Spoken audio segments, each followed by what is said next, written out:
사랑하는 성도 여러분, 대림절 넷째 주일입니다. 이제 사흘 뒤에는 성탄절을 맞이하게 됩니다.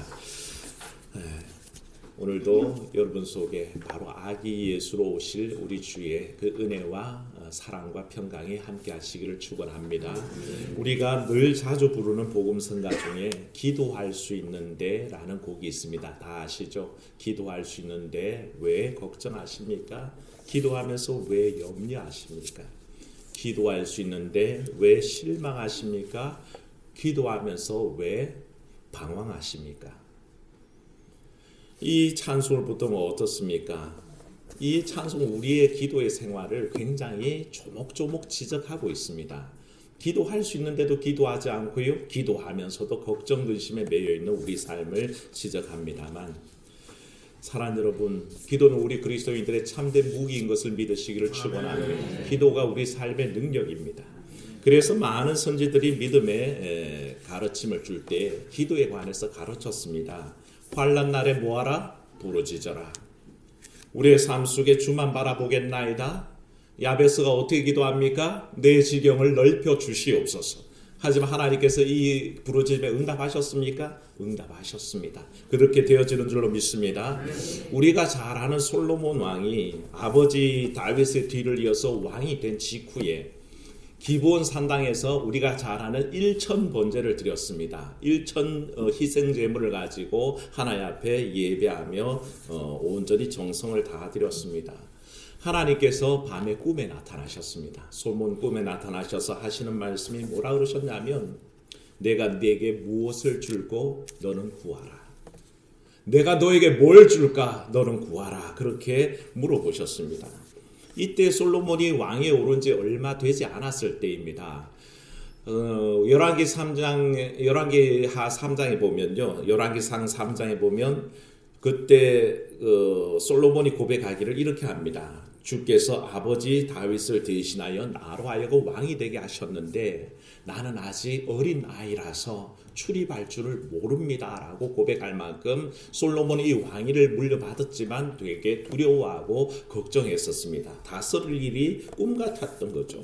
게다가 솔로몬이 왕에 즉위할 때는 많은 난관을 극복했었어야 합니다. 왜 그러냐 하면 자기 형제인 아도니아를 사실은 숙청했고요, 그리고 제사장 아비아다를 내쫓았습니다. 그리고 가장 믿었던 아버지 다윗 때 군사적으로 가장 용맹스러웠던 장수 요압 장군을 처형했습니다. 그러니까 어떤 면에서는 자기가 왕이 되긴 했는데 제사장도 내보냈죠. 그리고 누굽니까? 가장 위대한 장군 요압 장군도 숙청해버렸죠. 형제도 잘라냈습니다. 그러니까 어떻습니까? 되게 위태로운 거죠. 아버지가 나라를 다스릴 때는 그 모든 치세를 뒤에서 받쳐줬던 공적인 그런 배경들이 다 사라진 셈입니다. 그러니까 사실은 솔로몬이 불안하고 두려운 것은 사실이죠. 그래서 하나님 앞에 의지하여서 제사드리며 하나님 앞에 간구했던 것을 알게 됩니다. 그때 하나님께서 묻습니다. 내가 네게 무엇을 하여 줄까? 너는 내게 구하라 라고 말씀하시는 거죠. 만약에 이 말을 다른 사람이 했다면 믿을 수 없지만 하나님이 하셨기에 확실한 얘기입니다. 사랑하는 여러분, 여러분들이 혹시 백화점에 가면 할 수 없는 말인데 다이소에 가면 할 수 있는 말이 뭔지 아십니까? 뭔지 한번 해보셨어요? 마음대로 다 골라, 다 사줄게. 이게 백화점에서는 못하는 말인데 다이소에 가면 할 수 있는 말이랍니다. 저도 그럽니다. 우리 애들 데리고 다이소 가면 네 마음대로 골라, 아빠가 다 사줄게. 그러지만 백화점에서 이 소리 했다간 큰일 납니다. 하나 고르면 몇십만 원, 하나 고르면 몇백만 원 하는데 제가 어떻게 그렇게 큰 소리를 치겠습니까? 여러분들도 오늘 집에 가시면 자식들한테 다이소 데려가서 마음대로 다 골라, 내가 다 사줄게 한번 해보십시오. 예. 우리는 사실 그렇습니다. 마음대로 뭐든지 다 구해봐, 내가 다 줄게라고 말할 사람이 없습니다. 인간의 한계죠.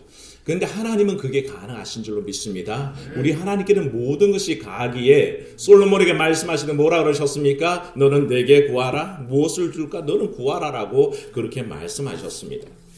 사랑하는 여러분, 하나님께서 여러분들에게 혹시 물으십니다. 뭘 구하느냐? 내가 다 줄게 라고 하면 여러분 뭘 구하시겠습니까? 건강을 구해야 할 줄로 믿습니다. 하나님께서 건강을 주실 줄로 믿습니다. 사업하는데 자금이 필요합니까? 하나님 앞에 달라고 하십시오. 주실 줄로 믿습니다. 우리의 삶 속에 필요한 것들 하나님 앞에 진실로 아뢰십시오. 하나님은 다 주십니다. 하나님 그럴 능력이 있으신 분입니다. 이 솔로몬이 하나님 앞에 구합니다. 주님, 듣는 마음을 종에게 주사 주의 백성들을 심판할 때에 선악을 분별하게 해 주시옵소서. 솔로몬이 이걸 구합니다. 이 주의 종에게 듣는 마음을 주사 주의 백성들 재판할 때에 선악을 분별할 수 있게 해주시옵소서. 딱 기도했더니 이 기도가 하나님 마음에 너무 합했습니다. 네가 부귀를 구할 수도 있고 명예를 구할 수도 있고 오래 사는 장수의 복을 구할 수도 있는데 그런 거 하나도 구하지 않고 네가 다스려야 될 백성 그들을 위해서 재판할 때 지혜를 구하니 참 네가 아름답다. 내가 너에게 지혜와 명철을 주고 네가 구하지도 않았던 부귀와 명예도 더하여 준다라고 그렇게 말씀하셨습니다. 여러분 믿으십니까? 하나님 앞에 구했더니 하나님 마음에 합하게 구했더니 하나님께서 복에 복을 더하여 주시더란 겁니다. 하나님 앞에 결국 솔로몬은 지혜와 명철을 얻습니다. 오죽 그 지혜와 명철이 뛰어났었냐면 솔로몬 이전에 어떤 왕도 솔로몬 이후에 어떤 왕도 그보다 더 지혜롭고 명철한 왕은 없었다고 할 정도이니 또한 여러분 아시겠지만 솔로몬의 영광 그러면 그 누구도 비견할 수 없는 영광을 가지고 있었습니다. 바로 솔로몬은 그것을 얻었다는 것입니다. 우리도 기도하고 응답받는 복을 누리시기를 주의 이름으로 축원합니다. 그게 우리 그리스도인들의 무기입니다. 그게 있기 때문에 우리는 믿음 생활할 수 있고 이 땅에서 살아갈 수 있다는 것입니다. 그런데 이렇게 하나님께서 기도하라고 하시고 기도를 다 들어주시겠다고 할 때에 굳이 기도하지 않는 사람이 있다면 여러분 그 사람을 어떻게 생각하겠습니까?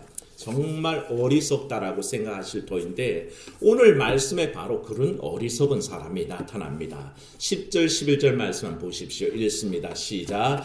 여호와께서 또 아하스에게 말씀하여 이르시되 너는 내 하나님 여호와께 한 징조를 구하되 깊은 데에서든지 높은 데에서든지 구하라 하시니 아멘. 이게 아하스 왕에게 하나님께서 하시는 말씀입니다. 너는 구해라. 한 징조를 구해라. 높은 데서든지 낮은 데서든지 구해라 라고 그렇게 말씀하십니다. 이 말씀의 뜻이 뭐겠습니까? 높은 데서든지 낮은 데서든지 구하라는 것은 어떤 상황에서든지 무엇이든지 구하라는 뜻입니다. 높고 고차원적인 문제든지 하건 너의 삶 속에 일상적인 일이든지 아무 상관없이 구하라는 것입니다. 그러면 하나님께서 들어주시겠다는 겁니다. 어떤 상황에서든지 어떤 장소에든지 무슨 일이든지 기도하라는 뜻입니다. 그래서 하나님께서 너는 깊은 데서든지 높은 데서든지 구하라. 그렇게 말씀하셨습니다. 그런데 여기에 대답하는 아하스의 대답을 보십시오. 12절 말씀 읽어봅니다. 아하스가 이르되 나는 구하지 아니하겠나이다. 나는 여호와를 시험하지 아니하겠나이다 한지라. 아멘.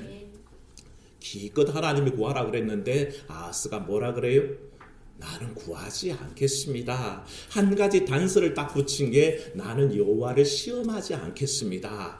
이 말 때문에 사람들이 아하스가 대단한 사람이구나. 하나님이 시험하기 싫어서 하나님 앞에 구하지 않는구나 라고 착각합니다. 사실은 이게 굉장히 훌륭해 보이는 말이지만 사실은 거기에 숨어있는 뜻이 있다는 것입니다. 아하스가 하는 이 하나님을 시험하지 않겠습니다 라는 것은 하나님 앞에 겸손한 표현이 아니란 것입니다. 그는 하나님의 뜻도 믿지 않습니다. 하나님의 능력도 믿지 않습니다. 하나님이 내게 해주실 일도 기대하지 않습니다. 사실은 그래서 하나님을 시험하지 않겠습니다 라는 말로 포장하면서 자기의 불신앙을 감추고 있는 것입니다. 그래서 그는 구하지 않겠다는 것입니다. 그는 하나님의 기도의 능력을 믿지 않습니다. 그래서 그는 기도하지 않습니다. 이를 확인하기 위해서는 우리가 이사야 7장의 배경을 좀 알아야 되는데요. 아하스 왕은 이스라엘 남유다의 12대 왕입니다. 아버지 요담도 훌륭한 왕이었고 그 위에 할아버지, 그러니까 아버지는 우시아 왕으로서 우시아 종교개혁을 진행했던 위대한 왕이었습니다. 그 요담은 할아버지 우시아의 길을 쫓았고 우시아는 그 윗대 아버지의 길을 쫓았습니다. 남유다의 왕들은 윗대 아버지를 쫓아가면 누가 맨 위에 있습니까? 다윗 왕이 있죠. 모든 남유다의 왕은 거의 몇 명을 빼고 다 다윗의 길을 걸었던 사람들입니다. 그러니까 위대한 신앙의 유산 속에 할아버지, 아버지의 신앙을 쫓아 살 수 있었는데 이상하게 이 아하스는 별종입니다.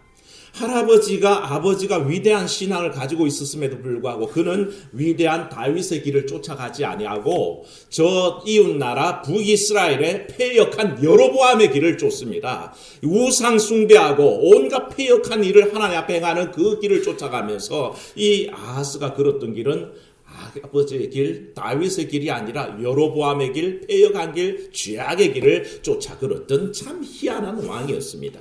열왕기하 16장 3절에 보면 이 아하스가 행했던 일들을 다 기록하고 있는데 뭐라고 하냐면 그는 우상을 섬기기를 예사로 했고 특히 밀곰 제사 아시죠? 뭐냐 하면 자기 아들을 인신공양하는 겁니다. 불에 태워서 그 우상 숭배에 내맡기는 그런 희한한 제사 방식을 행하는데 그 일에 자기를 앞장 세워서 우상 숭배했던 사람입니다. 그러니까 희한하죠. 남유다의 이런 왕이 드문데도 그는 그런 삶을 살았다는 것입니다. 그게 아하스의 영적인 상태였습니다. 그런 영적인 상태를 가지고 있으니 하나님이 구하라 그러는데 구하겠습니까? 아니요, 나는 구하지 않겠습니다 라고 얘기하는 거죠. 사랑 여러분, 영적으로 온전치 않을 때는 사실은 외적인 위기가 올 때 이겨낼 힘이 없습니다. 우리가 사실요 영적으로 온전히 서 있고 믿음 안에 서 있으면 어떤 환난과 시험도 이겨내는 줄로 믿습니다.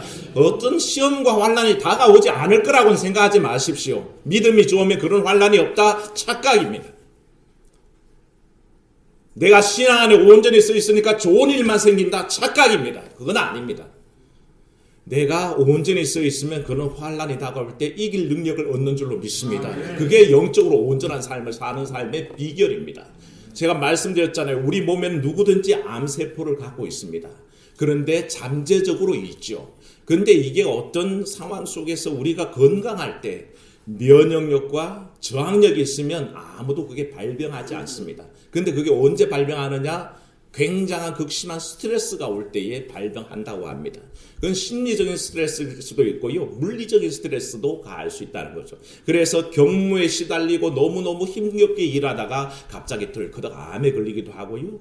또 어떤 분들은 몸에 잠재 있던 게 극심한 슬픔 가운데 빠졌을 때 갑자기 암이 발병한다는 겁니다. 그래서 암 연구자들은 가만히 보면 암이 발생했을 때의 그 삶을 추적해가면 3년 내에 굉장히 극심한 스트레스를 받은 적이 있다는 겁니다. 저희 할머니도 위암으로 돌아가셨지만 그 추적해가면 2년 전에 자기의 장남 아들을 사실은 잃었거든요. 먼저 앞세워 보낸 그 스트레스가 결국에는 발병하게 해서 암에 걸리더라는 것입니다. 사람이 그렇습니다. 충분히 이겨낼 수 있어서 이겨내는 겁니다.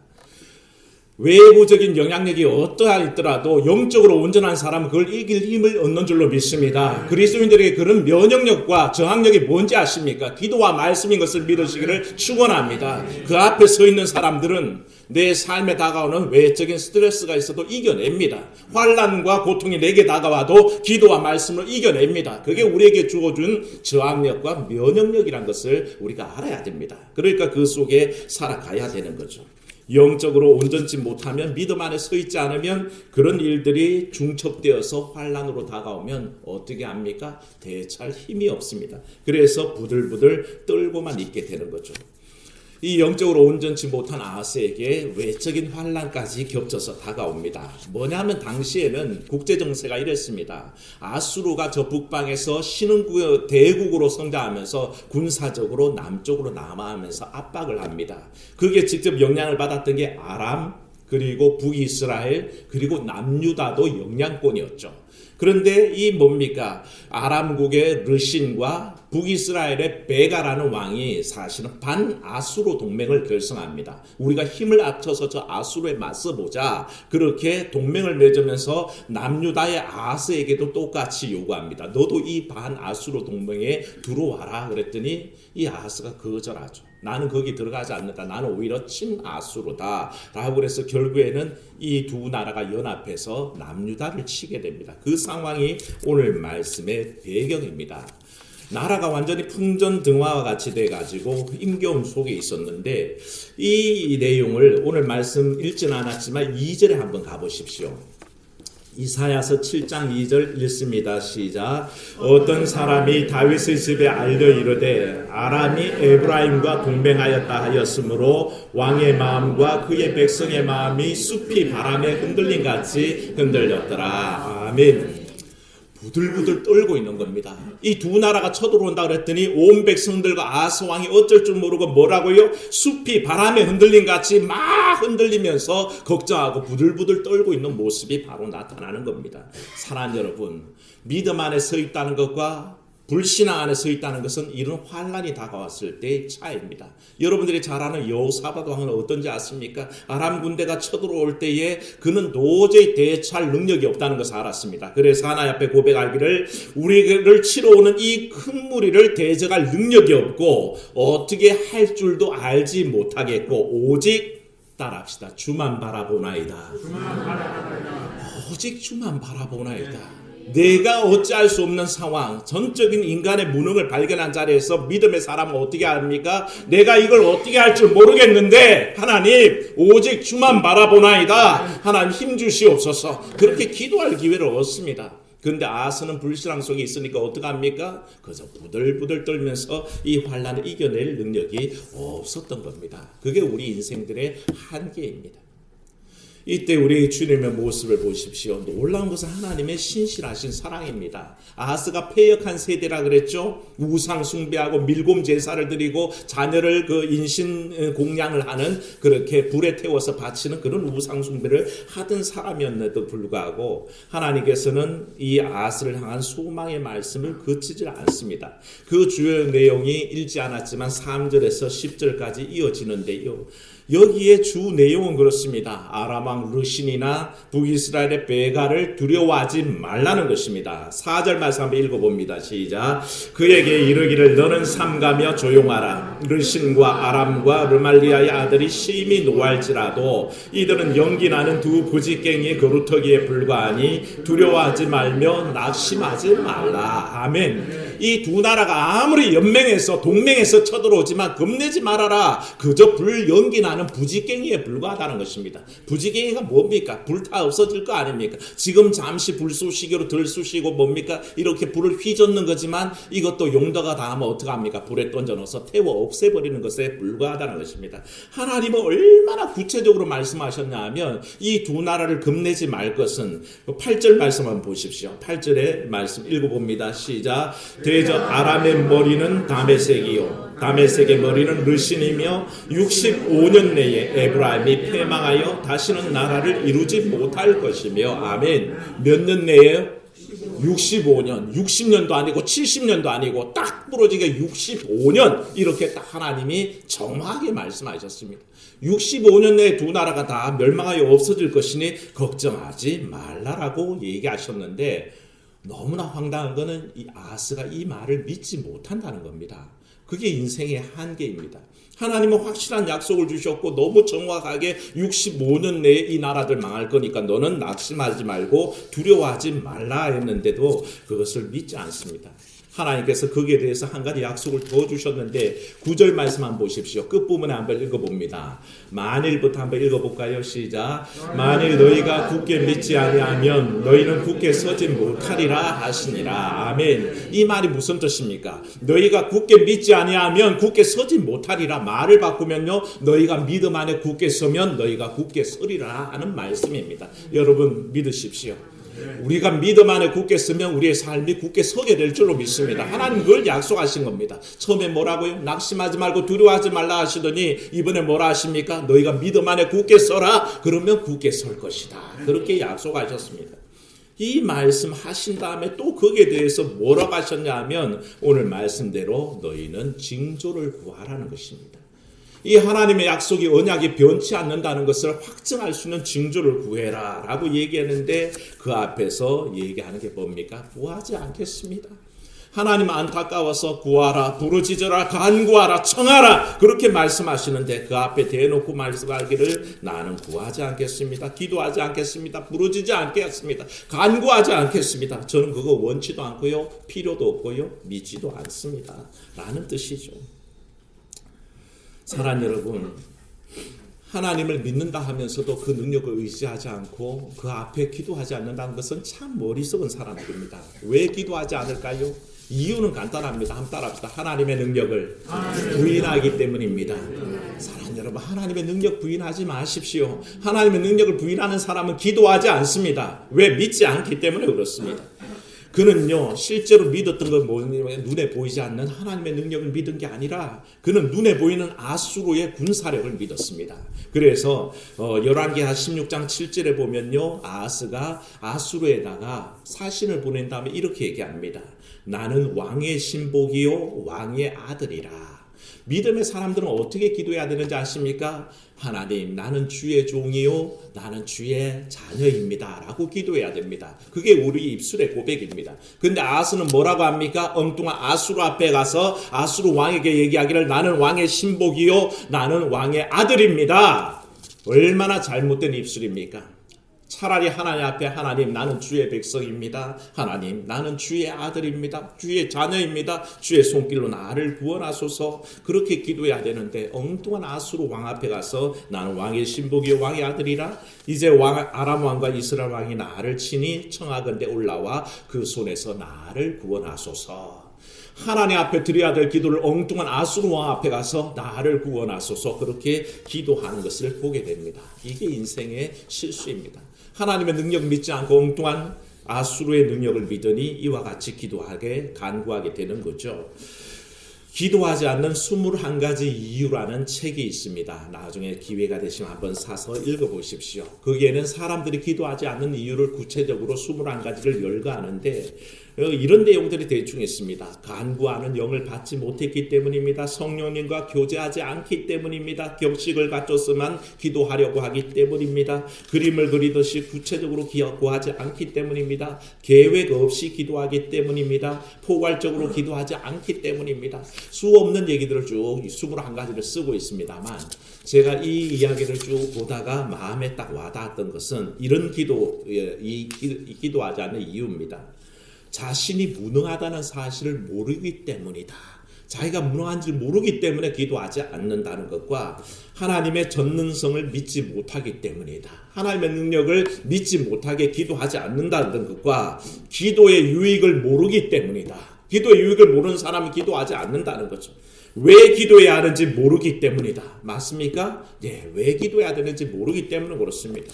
심는 대로 거둔다는 진리를 믿지 못하기 때문이다. 내가 기도하면 기도한 대로 심은 대로 거두게 될 터인데 그 신앙 원리를 모르기 때문에 기도하지 않고요. 기도한다고 무슨 대단한 일이라도 일어나겠냐라는 생각 때문에 기도하지 않는다는 것입니다. 사랑하는 여러분, 기도가 그렇습니까? 기도하면 대단한 일이 일어나는 줄로 믿습니다. 그게 우리의 기도하는 이유입니다.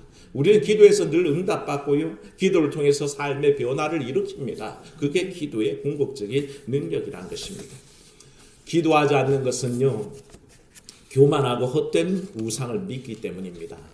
현대인들이 의지하는 1순위가 돈이랍니다.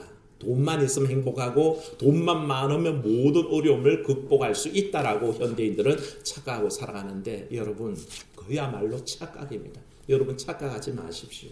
김우중 씨가 돈이 없어 죽습니까? 정몽준은 돈이 없어서 정몽원이 돈이 없어서 자살했습니까? 최진 씨는 뭐 돈이 없어서 자살합니까? 우아라가 돈이 없어서 자살합니까? 왜 그렇게 자기의 삶을 버릴까요? 돈만 있으면이라는 유혹을 버리십시오. 떨쳐내버리십시오. 그건 마귀가 주는 생각입니다. 그리고 그 생각을 버리고 하나님 앞에 엎드러지는 여러분 되시기를 축원합니다. 하나님 앞에 길이 있는 것이지 헛된 것 바라보며 거기에서 뭔가 있다라고 생각하는 것은 틀린 생각입니다. 하나님이 이미 약속하시지 않았습니까? 65년만 참아내면 믿음 안에 굳게 서 있기만 하면 두려워하고 낙심하지 말기만 하면 그 나라들은 자연히 망해서 없어질 나라이니 두려워하지 말라 그랬습니다. 그런데 그 하나님 앞에 납작 엎드리지 않고 여전히 자기 지혜, 능력, 처세를 믿고 있어서 아하스는 실패하는 겁니다. 기도가 없는 사람들은요 교만한 지성인들이 많습니다. 이 땅을 살아가면서 자기 나름대로 뭔가 한가닥 하는 사람들이 기도하는 걸 우습게 생각하는데요. 폴틀리라는 신학자가 있습니다. 이 신학자가 기도에 관해서 이렇게 얘기합니다. 나는 기도하지 않는다. 나는 혼자 명상할 따름이다. 라고 그렇게 얘기합니다. 이게 신학자가 하는 얘기입니다. 자기는 기도하지 않는다는 겁니다. 하나님을 대상으로 놓고 기도하지 않고 단지 기도라는 것은 자기 명상이라는 것입니다. 자기 내면에 대고 하는 얘기라는 것이죠. 과연 기도가 그런 걸까요? 임마누엘 칸트가 얘기하기를 기도는 미신적인 환상이라고 그랬습니다. 맞는 얘기입니까? 어리석은 고백입니다. 왜 기도가 미신적인 환상입니까? 기도는 구체적인 우리의 능력인 것을 믿으시기를 축원합니다. 기도는 능력입니다. 미신적인 환상이 아니라는 것입니다. 기도를 해보지 않은 사람, 기도에 응답 받아보지 않은 사람들은 기도에 관했을 때 망발하지만 기도하고 기도의 능력으로 응답받는 사람들은 기도를 아주 구체적으로 자기 삶에 적용하는 것입니다. 기도는 응답 받아본 사람들이 그 응답 받아본 사람만 알 수 있습니다. 아무리 작은 깨알 같은 증거라도 기도에서 얻어본 사람은 또 기도합니다. 기도에 응답받은 사람은 다음에 또 환란이 오면 기도합니다. 어려운 일을 겪어내고 극복한 사람은 아무리 어려운 일이 있어도 여전히 하나님이 함께 하실 줄 알고 매어 달리는 줄로 믿습니다. 그게 기도의 능력인 것입니다. 사랑하는 여러분, 하나님 앞에 교만 떨지 마시고 겸손하게 엎드러지는 기도의 사람 되시기를 축원합니다. 결국 아하스는 이 어리석음과 교만 때문에 결국에는 하나님 앞에 구하는 것을 거절합니다. 그리고 하나님을 시험하지 않겠다는 적당한 핑계를 대가면서 그 포장을 하며 자기의 불신앙을 포장해버렸습니다. 여기에 대해서 이사야가 13절에 뭐라고 그랬습니까? 13절 말씀 읽어봅니다. 이사야가 이르되 다윗의 집이여 원하건대 들을지어다. 너희가 사람을 괴롭히고서 그것을 작은 일로 여겨 또 나의 하나님을 괴롭히려 하느냐. 아멘. 하나님을 시험하지 않겠습니다라는 이 말이 이사야가 딱 들을 때 그 뉘앙스가 뭔지를 안 겁니다. 겉으로 포장되어 있는 이 하나님을 시험하지 않겠다는 이 겸손해 보이는 표현을 이사야가 뭐라고 얘기했냐면 다윗의 집이요, 아하스를 가리킵니다. 아하스야 왕이요 원하건대 들으십시오. 당신이 불신앙으로 백성들을 다스리더니 그것을 작은 일로 여겨서 또 하나님을 무시하며 살아갑니까? 라는 뜻입니다.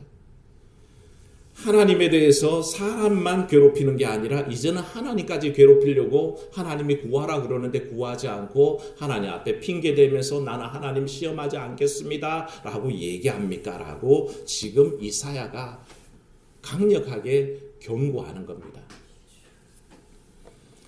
한마디로 껍데기 맞는 신앙의 모습입니다. 말로는 하나님을 얘기하고 하나님을 시험하지 않겠다라고 말하는 것 같지만 이미 그 마음속에는 하나님의 능력에 대해서 부인하고 있고 기대하지도 않고 기도할 필요도 없다라고 생각하는 게 아하스 왕의 마음이었던 겁니다. 근데 하나님은 어떤 하나님이시라 그랬습니까? 따라합시다. 신실하신 사랑의 하나님. 하나님은 신실하신 사랑의 하나님입니다. 이렇게 폐악한 아하스인데도 자기는 징조를 구하지 않겠다고 그랬는데도 하나님은 14절에 일방적으로 임마누엘의 징조를 주셨습니다. 따라합시다. 임마누엘. 하나님이 우리와 함께 계시다. 이 임마누엘의 징조를 하나님께서 선포하셨습니다. 우리 같으면 어떡합니까? 믿지 않으면, 의지하지 않으면 포기해버리지 않습니까? 그런데 하나님은 그렇게 하지 않으십니다. 우리가 믿지 않는데도 불구하고 일방적으로 그 징조를 보여주시면서 믿게 하신다는 겁니다.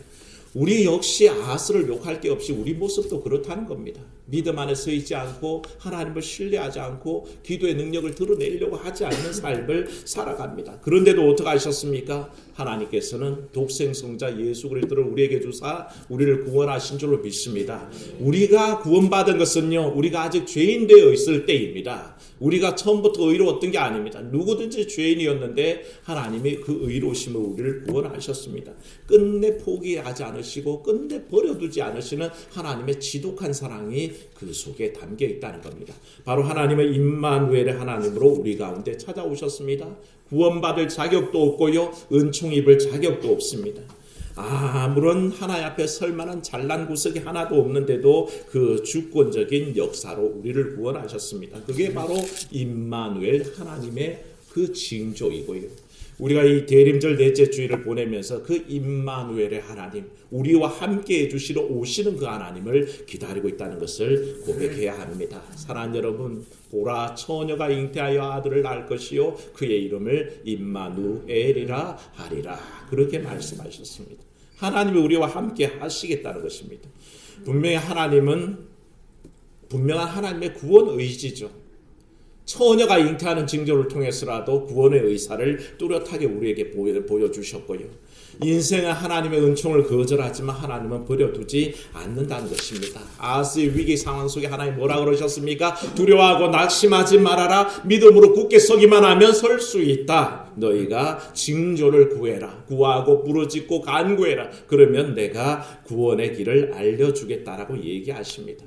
그 앞에 어리석게 나는 구하지 않겠습니다 하지 마시고 참으로 내게 찾아오시는 그 주의 능력을 임마누엘의 하나님이 우리와 함께 하시다는 그 고백을 믿음으로 고백하시기를 축원합니다.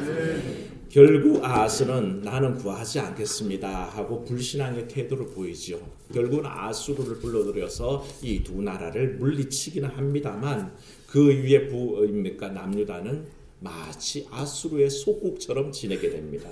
심지어는 이 아수르에게 사신을 보낸 다음에 이방신을 제사하는 제단의 모습을 본보고 배워와서는 솔로몬 성전에다가 제단을 치워버리고 그 제단을 만듭니다.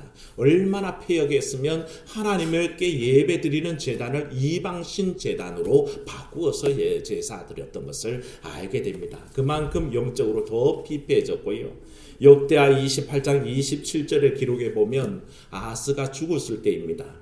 왕들의 묘실에 들이지 아니하고 예루살렘 성에 장사하였더라.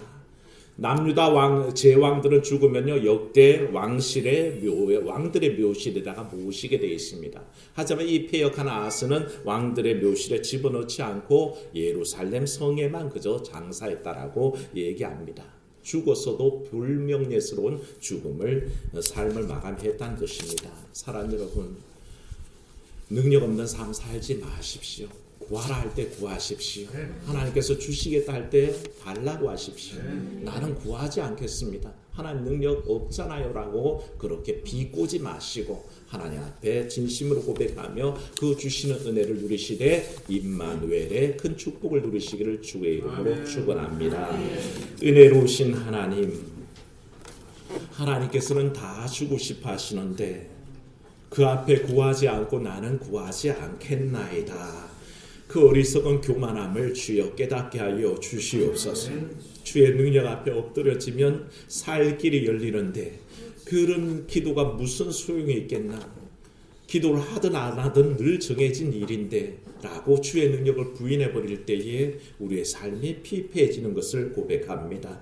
오히려 하나님 임마누엘의 그 놀라운 은총을 기대하며 우리의 삶 속에 낙심하고 두려워하지 말아라. 네가 믿음 안에 서기만 하면 네 삶이 굳게 설 것이다. 그러니 구하라, 부르짖어라, 간구하라 하시는 그 말씀을 마음에 새기게 하시고 오늘도 우리의 능력 가운데 찾아오사 우리의 삶을 기도하는 삶을 인도하시는 그 임마누엘의 주님 바라보게 도와주시옵소서. 주 예수님 이름으로 기도하옵나이다. 아멘.